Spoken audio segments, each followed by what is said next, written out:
fue parte de un espacio desde la transversalidad que se sumó al gobierno de Néstor Kirchner desde el 2003 en adelante, con todo el proceso político que vino desde aquel momento. Pero en diciembre pasado es como que decidió tomar otro camino. Se lo vamos a preguntar a ella directamente. Hay muchos espacios políticos que a partir del devenir de los acontecimientos y de la muerte de Néstor Kirchner optaron por otro camino que los separó, los alejó de alguna manera del gobierno. Silvia Vázquez, gracias por haber venido. No, al contrario, gracias a ustedes. Un gusto, ¿eh? ¿Es así? ¿Se han ido del gobierno, de la ligazón, de ese gran movimiento transversal que se conoció como kirchnerismo de alguna forma? Es que la presidenta abandonó esa transversalidad, es decir, básicamente lo que ha quedado en torno a ella es un grupo de dirigentes en el cual no tiene cabida ninguna diferencia, ningún matiz. Es decir, lo que había sido interesante de la convocatoria de Kirchner es que provocaba de alguna manera una suerte de continuidad con algo que hace muchísimo tiempo queremos, que es esa conformación de un espacio nacional, de un espacio popular, que abreven las mejores tradiciones de los partidos políticos argentinos. La actitud de Cristina no fue continuar con eso. Cristina armó la cámpora, es decir, un espacio de soldados de la presidenta. Y eso es exactamente la antítesis de lo que significaba una convocatoria abierta, plural, transversal, donde cada uno venía con su identidad y donde había un respeto por esa identidad del otro. ¿A qué lo atribuye usted este cambio? Digo, es el tercer proceso político del kirchnerismo en el poder, si se quiere, y el más sólido, el más consolidado, el más fuerte, porque es el que mayor caudal de votos le aportó justamente al gobierno nacional. ¿Por qué esta distancia con lo que fueron las etapas originarias, digo? Creo que básicamente la presidenta es una mujer que no confía ni en el peronismo, no se siente parte de ese peronismo, ni se siente aceptada por el peronismo. Creo que desconfía y mucho, casi te diría que de cualquiera que tenga algún atisbo de pensar mínimamente diferente y que quiso tener un séquito de adláteres. Entonces, cualquiera que tiene una historia política previa tiene un recorrido y tiene cuestiones que las ha ganado por sí mismo. En cambio, si vos convocás a miles de jóvenes que no fueron parte de la construcción de un proceso político, sino que ya la mesa la encuentran servida, y no solo no fueron parte ni tomaron parte de esa construcción, sino que además cuando se los convoca se los incorpora inmediatamente a ser parte de la estructura del Estado y en los mejores cargos y en los mejores puestos y con la mejor paga. Me parece que estás en una posición antitética con aquella convocatoria que revalorizaba la política y que, creo yo, hizo que todos los políticos de cualquier signo respetáramos en Néstor Kirchner esto que siempre decíamos. Kirchner puso en valor la política nuevamente. A ver, quien la escucha puede interpretar fácilmente que hay una resistencia a la participación juvenil en política. No, ¿Es exactamente así? No. Lo que pasa, mira, yo nací a la vida democrática y en los años 80 militando en la Unión Cívica Radical, en la Juventud Radical. Pero a mí no me pagaban por militar. A mí no me pagaban, o sea, no tenía un cargo cargos muy importantes como los que hoy tienen la mayor parte de la dirigencia de la Cámpora.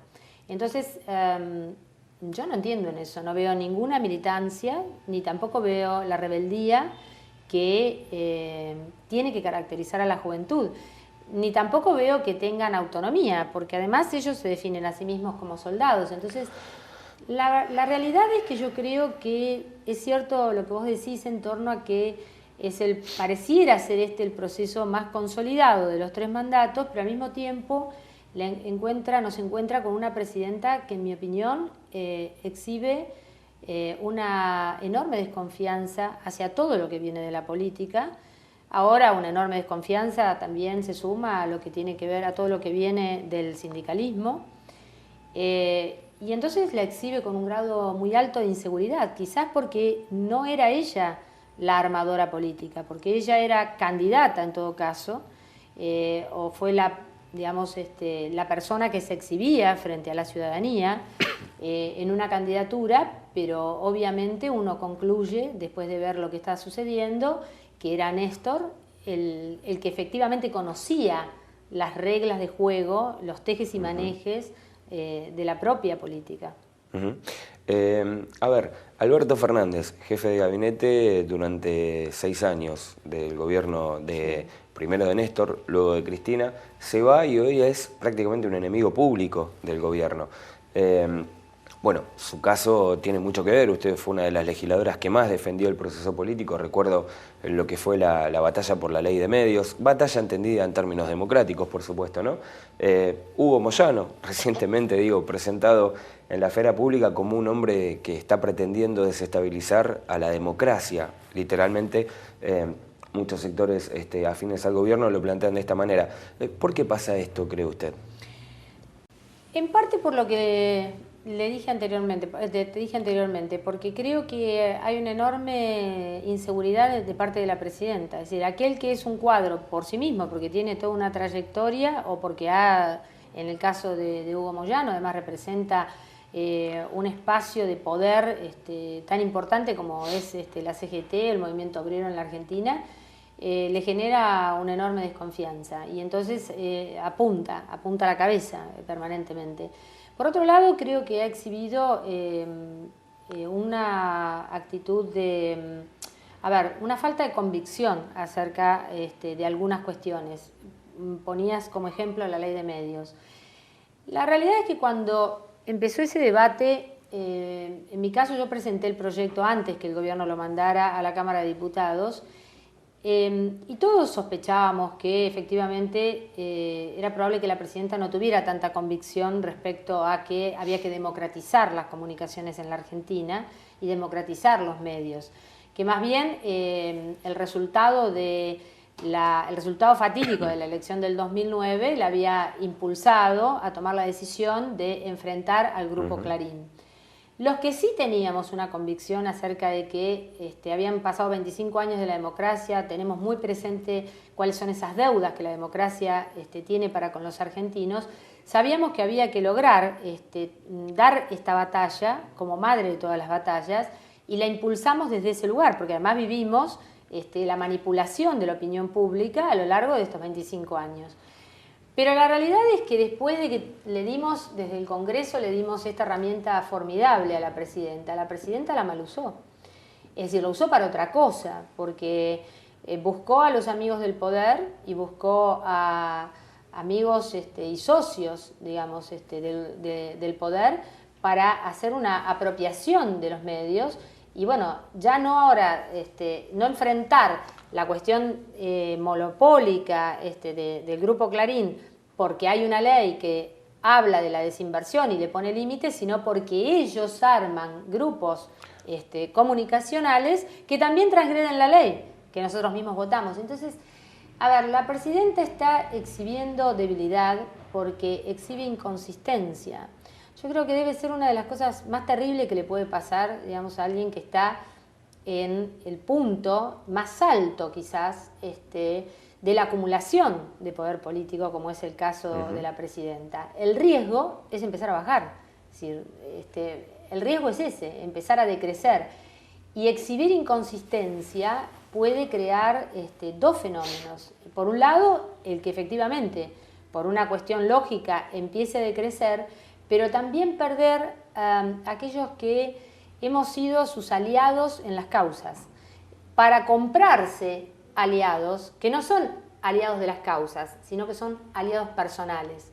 Los aliados personales se pierden en cualquier momento, porque además, y uso la palabra comprar, porque creo que, no porque se les dé dinero, digo, a cambio solamente, sino comprar en un sentido en el que se está seduciendo al otro pero no a partir de las convicciones ni del debate político, porque la realidad es que el cristianismo no existe el debate político, como tampoco existe el debate ni siquiera, ni la participación, ni siquiera con sus propios ministros. Uno no ve a una presidenta con un gabinete, esa es la verdad. Esto es de sentido común, es lo que se exhibe.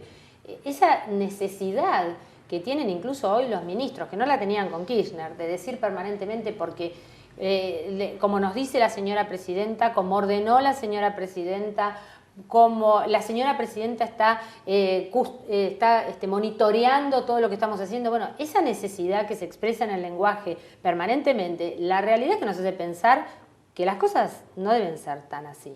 ¿Entendés? Cuando algo se tiene, no hay necesidad de estar exhibiendo en el lenguaje todo el tiempo.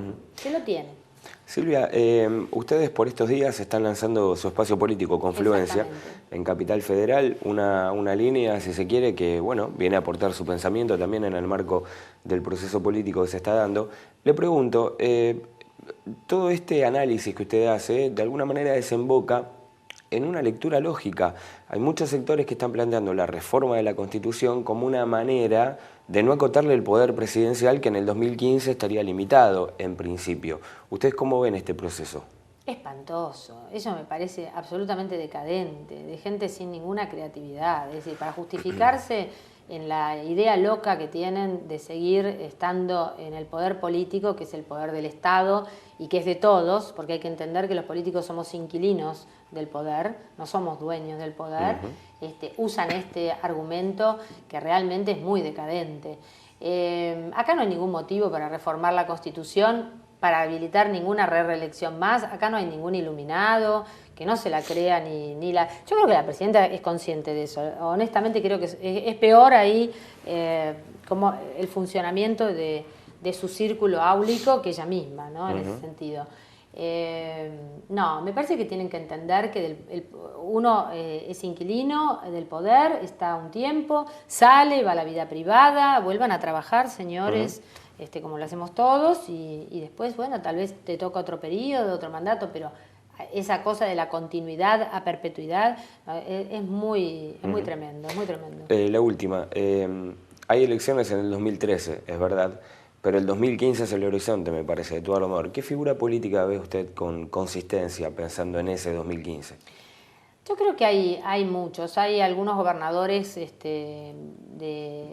tanto digo que acompañan a la presidenta como otros que no la acompañan y demás, que para mí esa no es la vara, que creo que son buenos, muy buenos administradores, que son buenos dirigentes políticos. Yo dije hace ya mucho tiempo que no creía ni siquiera en las reelecciones. Yo creo que un espacio político realmente va a cambiar o cambia las reglas de juego en la Argentina si tiene la capacidad de generar de entre sus propias entrañas el recambio. Si vos te tenés que llamar Kirchner o lo que sea, digo, para ser candidato a presidente, bueno, entonces eso no va, eso no sirve. Así que creo que en ese sentido hay figuras. Incluso algunos que no son gobernadores, pero creo que hay figuras. Falta mucho todavía para la elección del 2015. Me parece que es la propia presidenta la que se equivocó cuando empezó a acorralar al gobernador Scioli. Cuando lo empezó a acorralar a Scioli, adelantó una discusión que no es el momento para darla, pero tampoco la presidenta no puede plantarse frente a los argentinos y pensar que la única que tiene derecho a hacer es ella, o si no tiene que poner a su hijo o a quien ella diga. Digo, eso es un disparate total. Con su plata que haga lo que quiera, digo, con su casa que haga lo que quiera. Con la patria no, la patria es de todos. Muchas gracias por haber venido. Pausa.